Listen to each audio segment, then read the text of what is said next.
So, Jana, let's talk about the data that you got. What does it say about the number of suspected terrorists trying to get to the U.S. from here?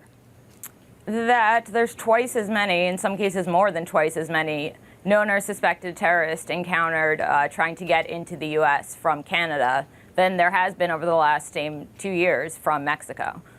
Now, in terms of suspected terrorists, what does that mean? Because we've certainly heard a lot here about kids, for instance, who have the same name as someone else ending up on a no-fly list. Right, and we share our no-fly list with you, so you would obviously also know about those problems. Our watch list system has long been criticized for being way too broad, so it could mean you are, a terrorist. You have the same name as someone who is being investigated, or you could be associated with a certain group from a certain country. It really covers the gamut. I'm wondering, though, what kind of reaction your story has generated. Well, I've gotten a wide range of reaction. I think most shocking that some of the law enforcement officials and also congressmen and senators who live and work in border states had no idea that these numbers existed. So the U.S. is so busy focusing on Mexico. I was provided these documents to show actually these are the real numbers. So how about we have a discussion about what's actually happening? The trend towards the northern border has been increasing substantially, which doesn't mean that Mexico is still not a threat, but it seems sort of ridiculous to be focusing on one border when the other one is right there. Now, I know there's going to be skepticism on this side of the border. We talked about 9/11, where, no less than Hillary Clinton was going on for at least a year after that attack, saying that the attackers came from Canada, which they did not. In your view, these documents were given to you anonymously. Could it be someone just trying to take attention off the Mexican border, saying, I don't believe in the idea of a border wall, and throwing Canada under the bus?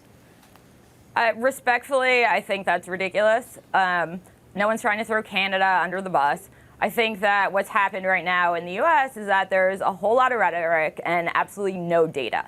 The numbers, the amounts of people who come in from where and what capacity just aren't released. And the FBI has them, and I was given them, frankly, by sources who largely agree that there should be some sort of border wall, but who think both sides need to be looked at. Plus, the more that you're on TV talking about the southern border as the only threat, as one of my sources pointed out, if you were a terrorist trying to get in the country and you weren't incredibly stupid, you would probably go to the border that isn't being, the focus of every single conversation.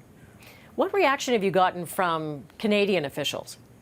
The Canadian Embassy in Washington reached out wanting to make very clear that there is no one who has entered the U.S. from Canada who has succeeded in carrying out a terrorist attack, which is, of course, super important. There are, however, been instances where they have crossed the border into the U.S. with plans to carry out a terror attack, but those attacks have been foiled. I'm referring mostly to the millennial bombers.